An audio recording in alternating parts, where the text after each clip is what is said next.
This afternoon, I'm going to start you off in ancient Greece. So we're going to be learning a little bit of science, and science is more up to date, but it certainly starts more than 2,000 years ago. So uh, this is a statue here of one of the first scientists that we ever know about. And the reason we know about him is because he wrote some stuff down.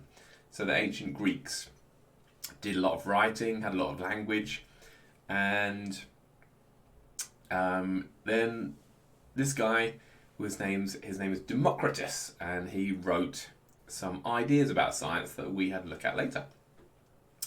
So the ideas that he came across is 450 BC. Here he is thinking about some stuff, and he's thinking about what, if you get really, really tiny, really, really small, what things are made of. So here's his ideas. So he thought to himself, and he wrote this down, in his writing. He thought to himself, okay, so what happens if I just cut some stuff in half? Obviously, if you have some cake and you cut it in half, you get half a cake. And if you kept on going, cutting things in half, and half again, and half again, then how small could you go? Like, what's the smallest you could possibly go? So obviously, get so small that you could hardly see things. But if you could get a magnifying glass or a microscope and then cut things again and cut things again, and the Greeks were quite good at this, the ancient Greeks, they thought to themselves, oh well, they didn't have much evidence about this, but they sort of like to sort of think about this. So how small could you possibly go? And his idea was, I reckon that if you kept on cutting things, you'd get to a point where you couldn't cut something in half. You couldn't cut it in half any longer. So the really tiny things that he thought about, he named them. He gave them a little name. Now in Greek, tomos, this is like a rough translation, tomos means to cut or divide some stuff. And tomos, if you put an A in front of it, it means that you can't cut it or you can't divide it. So he came up with this name, atoms, which means that they can't be divided. So these things were so tiny, he thought, that you couldn't get any smaller, and that was about as small as you could possibly get. And he thought that pretty much everything, rocks, metal, people, water, everything was made of these tiny things. And it's quite amazing because, he was thinking about this stuff, but he'd never seen any atoms. They were too small. So it's just his idea in his head that things were made of tiny atoms. And if people ask me, like today, well, what does an atom look like? I don't really know, because you can't see atoms down a microscope very easily, and very few people have ever seen them. But over a period of time, we've sort of decided that, some of his ideas that he thought about 2,000 years ago, Democritus, some of his ideas were actually right. So anyway, his theory of atoms. This was his idea. So he imagined that metal atoms had tiny hooks, water atoms were smooth and slippery, and air atoms were light and moved fast. So he was imagining, he thought, why is metal really strong? Why is metal really tough? He thought they had tiny little hooks on to hold the metal together. He thought, okay, so why is water liquidy and slippery? He thought that the water atoms, he'd never seen water atoms before, but he thought they might be move over each other and slip past each other really easily. So he thought that different atoms had different properties there. And then finally,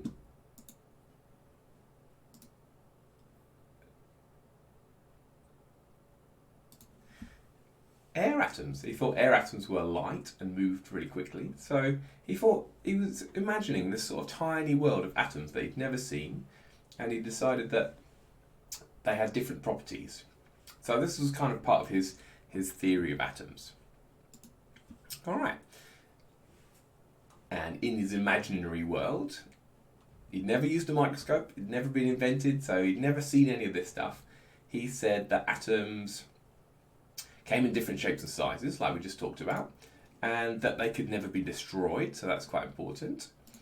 And that in between the atoms there was something called a void, so the empty space in between one atom and the next. And this enabled the atoms to imagine them moving about the place, so water flowing past each other, metals pretty tightly packed together. And this is kind of like what you learned about in year 7 when you learned about particles. So he wasn't far wrong in quite a lot of these respects. Remember, this is 2,000 years ago. And that they're all different shapes and sizes. So this was his theory of atoms. And for 2,000 years ago, his theory hasn't held up too badly. So it's sort of the ideas that he came up with here were kind of way ahead of his time.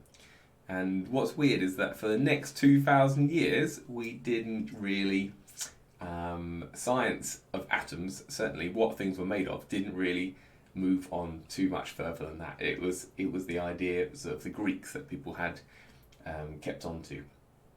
So we're going to fast forward a little bit here. This is the Greek idea. So his name, let me just recap here. His name was, here he is. His name was Democritus, and he came up with this first idea about atoms.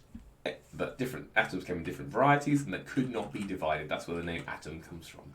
Can't be cut, can't be divided.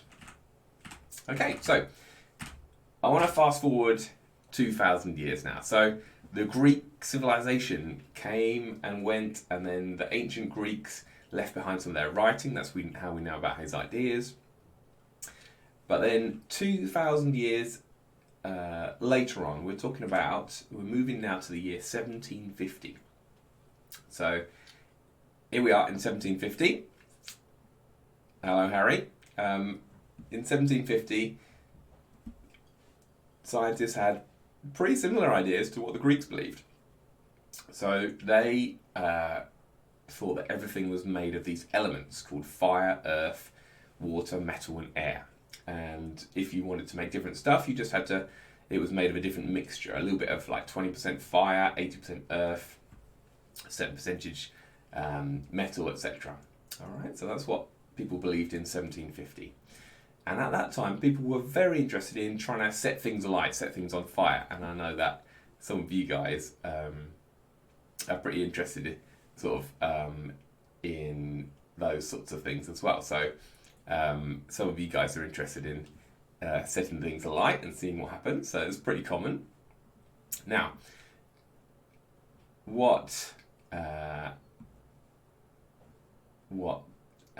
one scientist tried sort of started to revolutionize things a little bit. So let me introduce you to him.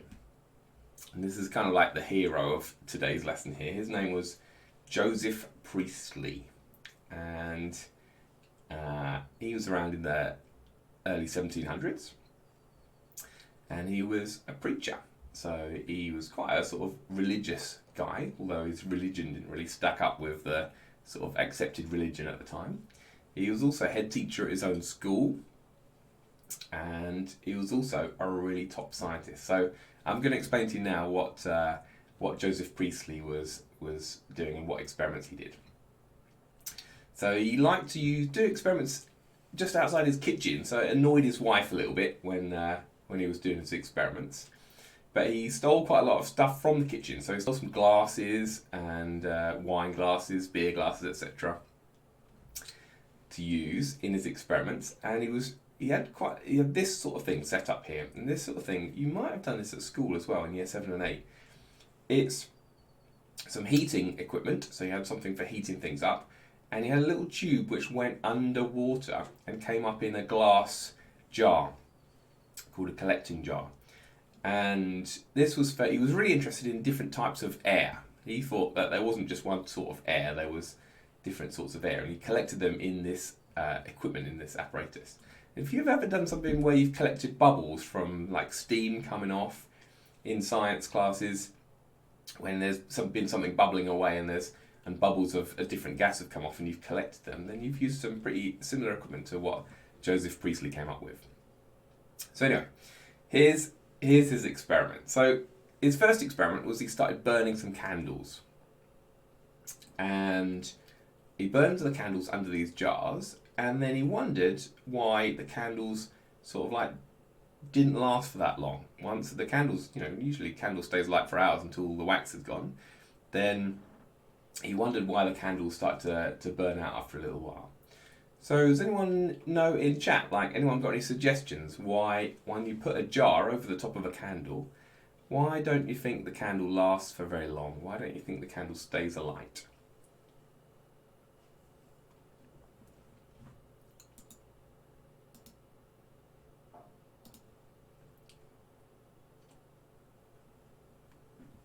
Tilly.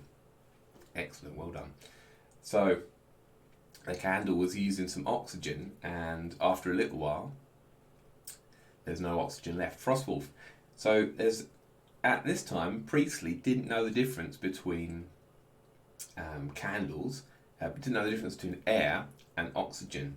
So we know today that air is made of a mixture of different gases inside, and oxygen is one of them, and the candle needs oxygen. But he didn't know that at the time. He just thought there was sort of air, there was good air, there was bad air, something like that. Now then, so that's right, guys. So a lot of you are giving me the good answer that the candles were using up some oxygen here. So he came up with two ideas. Maybe the flame needed something and the flame was using the oxygen, or that the flame, something was being made that was poisoning the flame. So the next thing that he did, remember that he didn't know about oxygen at the time, the next thing that he did was he put some live creatures in the jar. So here's what he tried. He burned the candle, and I'm going to have to... He burned the candle for a little while, and so until the candle went out in this jar here, and then he put a mouse in the jar. I believe he went around his house catching mice to use for his experiments. There was also quite a lot of mice around the place. And he put a mouse in the jar, and look, there's a little bit of sort of smoky residue looking around in the jar here, and the mouse didn't last very long. So he sort of came to the conclusion that maybe the mouse and the candle were both needing the same thing, and that once the candle had gone out, whatever it was, this thing had disappeared. Now remember, you guys have all said, oh, I reckon that's probably oxygen. And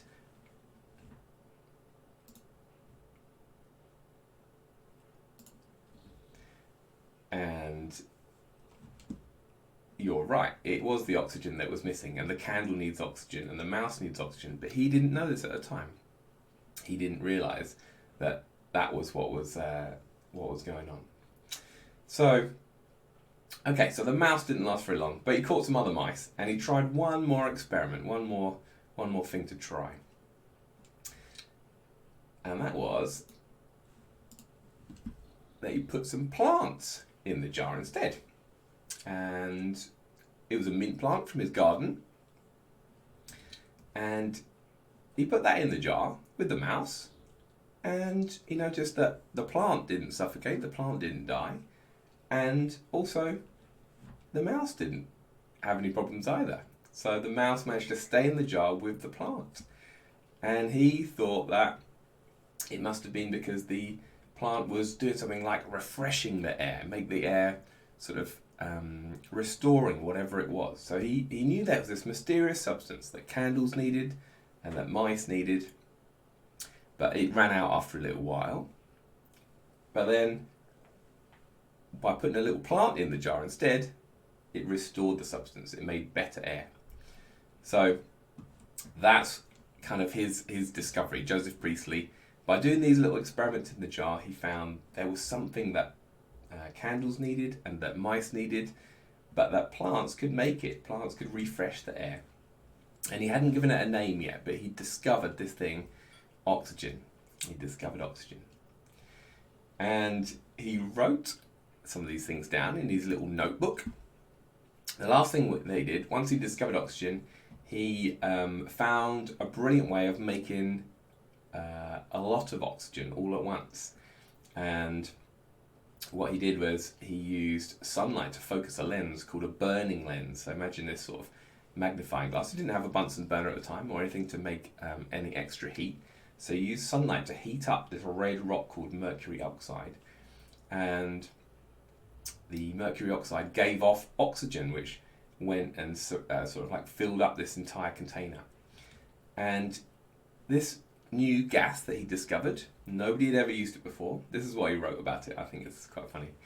He said, this new gas is 5 or 6 times as good as common air, and that the mice seem to stay alive. They stay alive for 4 times as long as they would in regular air. So he discovered oxygen. He'd found that plants made oxygen to help the mice, and he'd also found a new way of making oxygen by heating up these rocks here from mercury oxide. And he wrote in his notebook, this is what he wrote: "The feeling of it in my lungs was not sensibly different from that of common air, but I fancied that my chest felt peculiarly light and easy for some time afterwards. Who can tell but that in time this pure air may become a fashionable article in luxury? Hitherto only 2 mice and myself have had the privilege of breathing it." So he was thinking this special air, that he called it, he didn't have a name for it at the time.